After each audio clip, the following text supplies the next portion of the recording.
How would you like to reflect your plea? Your Honor, on behalf of Mrs. Daybell, she enters a not guilty plea to both charges and a request for a pretrial and a jury trial. And welcome to Law&Crime Now, everybody. I'm Jesse Weber. Thanks for joining us. That's who we start with Lori Vallow Daybell. Her and her husband, Chad, currently sit in jail on charges that they conspired to cover up the discovery of Lori's dead children, whose bodies were found in Chad's backyard. While her attorney, Mark Means, has filed a motion for a change of venue. He's argued that his client can't get a fair or impartial jury in Fremont County. Now, we've heard rumblings of this before. In fact, the idea of how big this case is, how high profile it is, this was echoed in a hearing a little while ago to determine if cameras should be allowed in the courtroom. Listen to what Mark Means had to say then. I think the argument to not allow this to be televised is more accurately applied to how can it affect at this point in time with a reservation to challenge venue, how can it affect the citizens of Fremont County? I don't think there's any difference on whether it's televised or not, or how it's going to affect the citizens of Fremont County. Again, I think the point has been made with the media attention to this case that the court has already considered what has happened, what is seen, what has been filed in this court in issuing its initial order. I don't think there's really grounds to reconsider that order or amend that order as is. So our position would be, Your Honor, just to deny this motion and continue forward as the court already issued its order quite a few weeks ago. All right, I'm joined now by Law&Crime legal analyst and criminal defense attorney Imran Ansari and trial attorney Catherine Smith. Okay, Imran, let me start with you. Husband Chad, argue for the same thing, change of venue.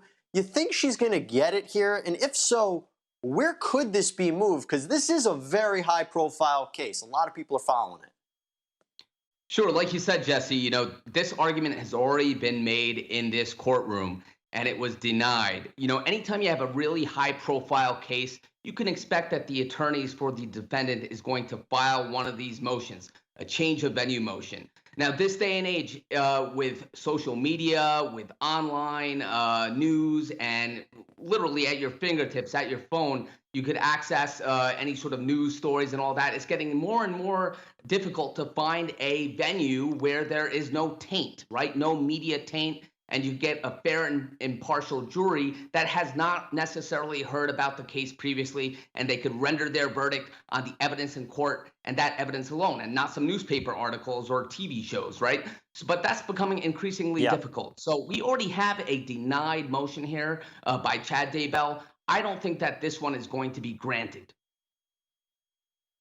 So Imran brings an interesting point here, Katie, and the idea is I don't understand the defenses. So we should remember that Chad and Lori are represented by lawyers from the same firm. You would think that everything they do would mirror each other, but that's really not the case because Chad doesn't want to combine his trial with Lori, doesn't want a joint trial. Lori didn't object to that. He filed a motion to dismiss. She has not filed a motion to dismiss, and in fact, her attorney, Mark Means, says that he needs more information from the state, that he hasn't been supplied all the discovery that he needs. She won a motion to wear street clothes for upcoming hearings, presumably for the trial as well. And we know, reportedly, she cares a lot about what she looks like. She cares a lot about the media attention on this case, and she wants to look good in court. So my guess is you have somebody who's ready to go to trial, is not too worried about it, and Chad Daybell, who doesn't want a trial here. I don't understand how they're charged with the same thing, rep by the same law firm, and yet we have two different defense strategies here. Well, there's also that third strategy, Jesse, which might not be about what it looks like on the surface. There's always these sort of beneath the surface rumblings about delay. A lot of criminal defendants want to delay as much as possible for a variety of reasons, for strategic gain. And some of these inconsistent strategies might not be what they appear on the surface. I think a lot of this is much ado about nothing. There's probably some ancillary benefit that they're getting to delaying, trying to make some rumblings about moving venues. I'm skeptical that it's what it looks like on its face. Well, let me ask you this, Imran. There's some time between now and when trials ultimately hit. And the big question is, how come the couple haven't been charged with murder? So if we take a step back here, we don't know what the cause of death is for either Tylee or Joshua. We know that, or who actually killed them. I mean, investigators haven't released a lot of these details, and we know that there's currently investigations into what happened to Tammy Daybell. There's been an indication from the Arizona police that they believe they're pushing for a conspiracy to commit murder charge against Lori Vallow in connection with the shooting death of her former husband, Charles Vallow.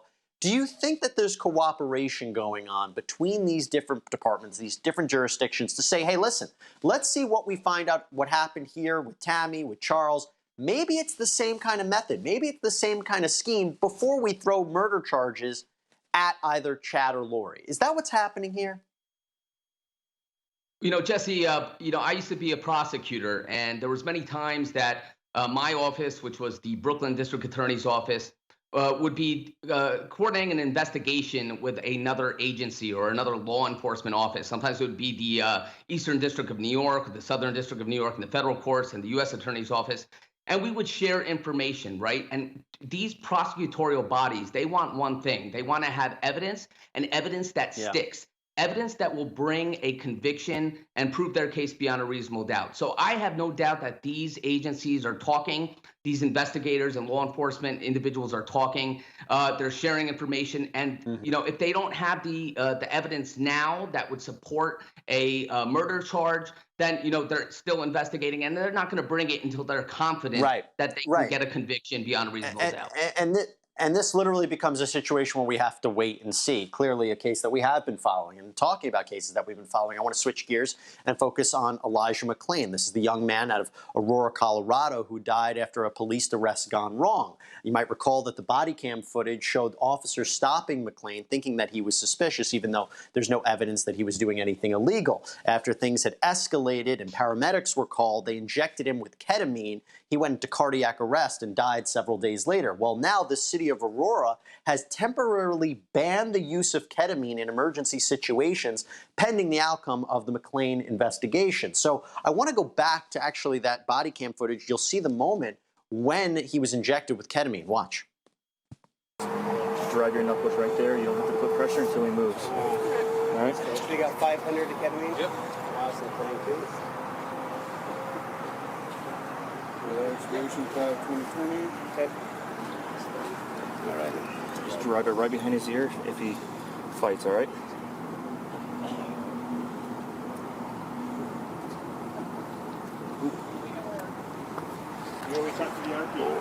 We'll give that a minute or two, see if that works. And once it is, we'll go ahead. If you guys are okay with it, we'll uncuff him. We'll go up with the right arm, down with the left, and we'll just restrain everything.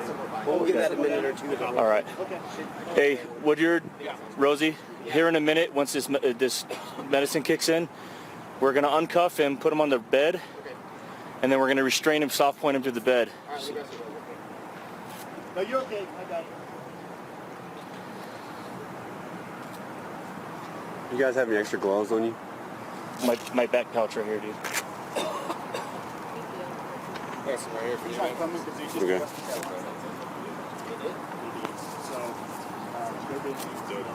They're extra large, just so everybody can fit them.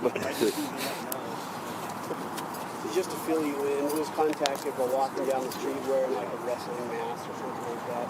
So I call these guys to get him down. They need an injury. No pain compliance. They were completely it's limited. We're still fighting. We're still fighting when we got here. He's super diabetic. He's back cardiac. So I was excited to learn, and that's why we hit him with 5 of ketamine. We have no idea as far as medical history, that's allergy. So we're going to give him maybe another minute. It looks like it's starting to kick in. Yeah, he's snoring. It's ready. We'll go ahead and uncuff and take him up to you. Is he in custody or? I'm sure he will be. I'm sure he will be, man. Okay, Yeah. that's fine. Just like Katie, let me start with you. Is this the right decision by the city council to temporarily ban ketamine, given the fact that we don't know the cause of death? The cause of death is indeterminate at this point, and the autopsy revealed that a therapeutic level of ketamine was in his system, although it can't be ruled out if it had an adverse effect on him. Is it the right call to ban ketamine at this point? In short, yes. I think that it shows, I mean, in reality, Jesse, what is it really doing? It's really showing that they're taking this seriously. It's hard for us to really figure out exactly why he died, right? But the bottom line is, why were they even using ketamine at all? It seems like there are also many, many, many other police mechanisms for lesser invasive means here, and also other medical options that they could have used. So banning ketamine in the short term at least shows that they're taking this seriously while they come up with other alternative means. It boggles my mind that they use ketamine here at all. So that's a good point. It brings it to a different point because, Imran, let me turn it to you. Let's say we're in a situation, because my understanding is ketamine is used in those excited delirium instances when you need to calm down someone. Let's say there's a situation where somebody is not given ketamine in the future from now, and God forbid something happens. Could the city be held liable in that situation? I mean, if ketamine was a necessary use? Yeah, Jesse. So, it all really depends on what other alternatives are available to get, from point A to point B. So if you have someone who is in a quote unquote excited delirium, and keep in mind, Jesse, I'm not a doctor, right? So this is somewhat speculation. But if there's another, I would say less risky means in order to calm that individual down other than ketamine, then perhaps that should be explored. They're taking precautions right now because perhaps ketamine in this sort of circumstance is not the right method to go. But I think if there is liability, is perhaps the use of a wrong drug. But again, I'm not a doctor. But if there's a less risky means to use in order to subdue someone who is having excited delirium, then maybe that's the choice to take. And maybe that'll be the right result, that they don't have to use ketamine anymore. And again, this is not an outright ban on ketamine forever. It's just pending the outcome of this investigation. Remember, there's a third party that was instituted to investigate what happened to McClain. A special prosecutor has been appointed by the governor to determine if criminal charges should be filed. They have not at this point. So again, we will wait and see on this case as well. When we come back, I want to continue our focus on the death of Max Schallenberger. If you haven't heard about it, stay tuned.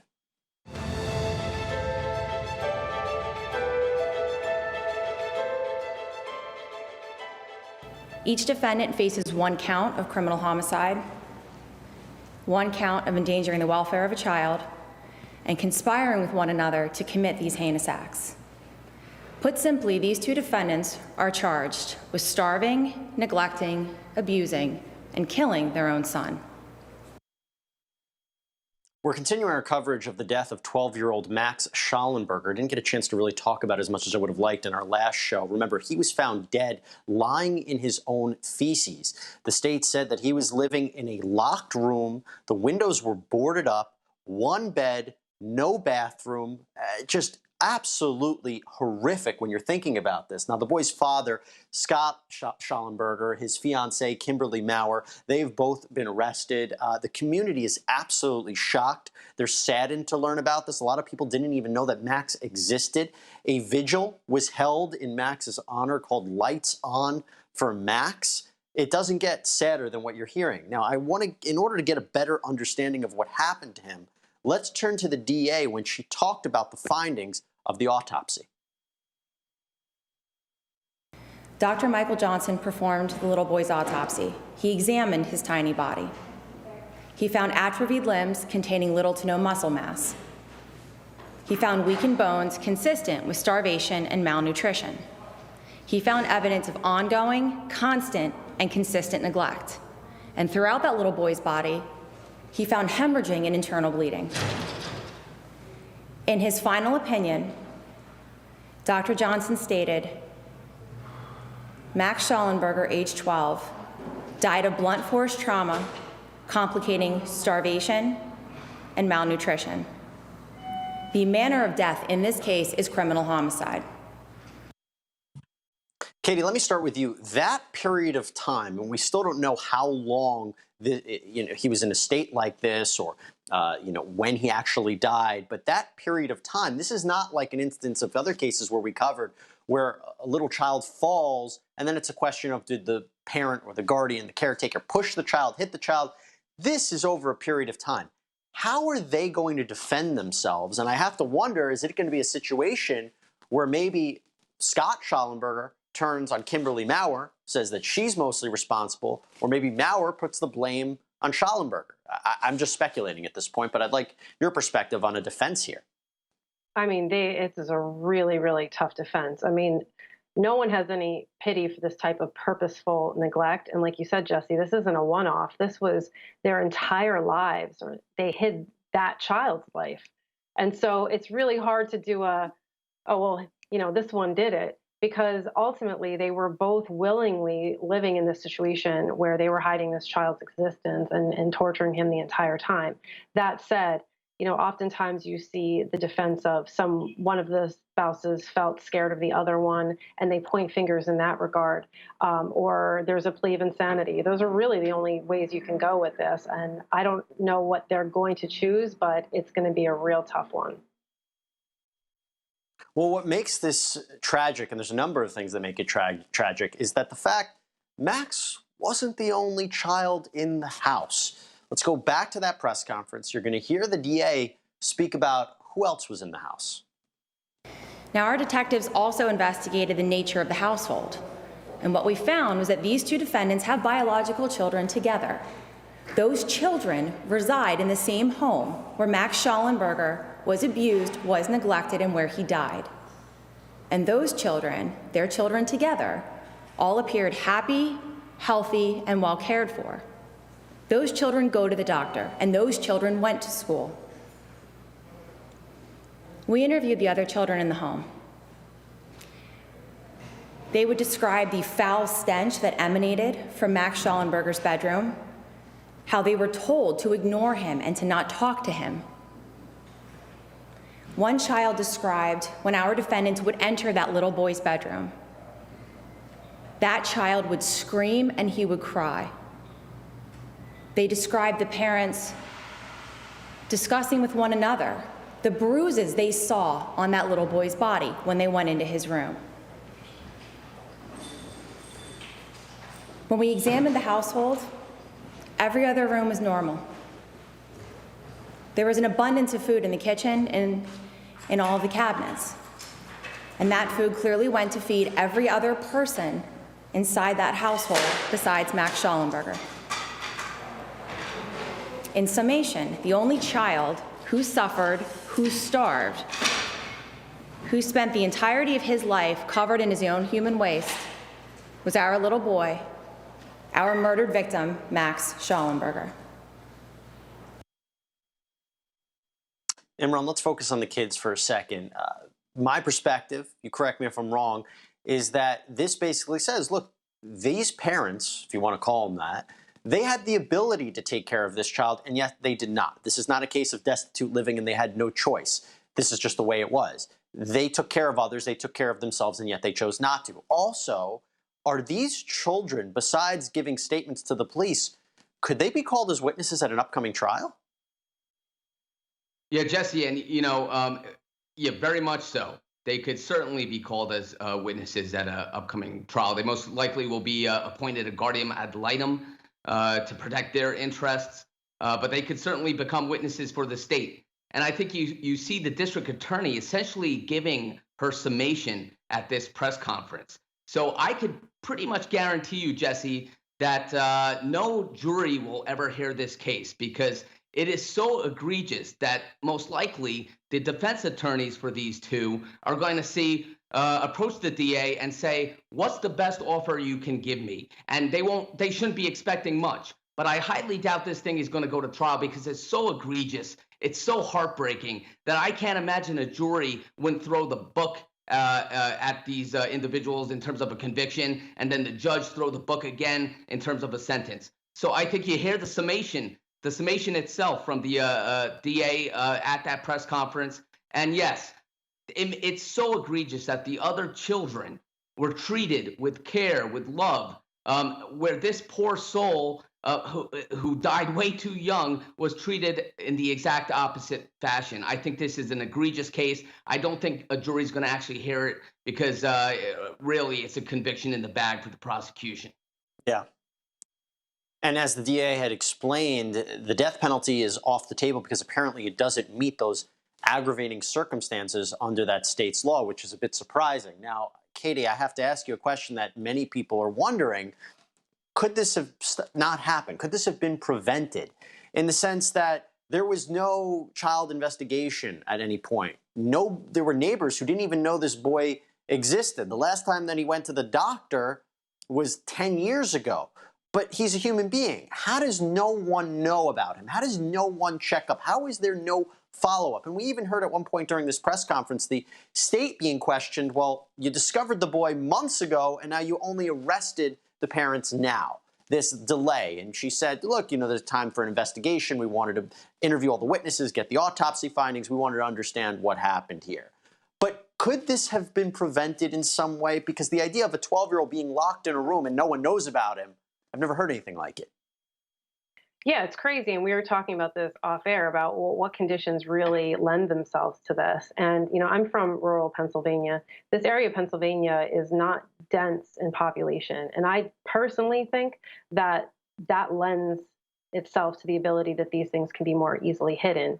You know, in a dense city environment, you see your neighbors and you see people around you. It's easier when you have more square footage and less people to hide someone. But here's the thing, how can the state be liable for something that they don't know? The state is not obligated every time someone is born, nor are the doctors obligated to track a kid's existence, unless there are some sort of ACS complaints. The only thing that I can see might pop up here is if the other kids were abused, which it does not seem like they were. But if there were some other red flags, the kids, you know, told guidance counselors that this was happening, or there was something else with the children who had contact the outside world, that would have been that link, that nexus.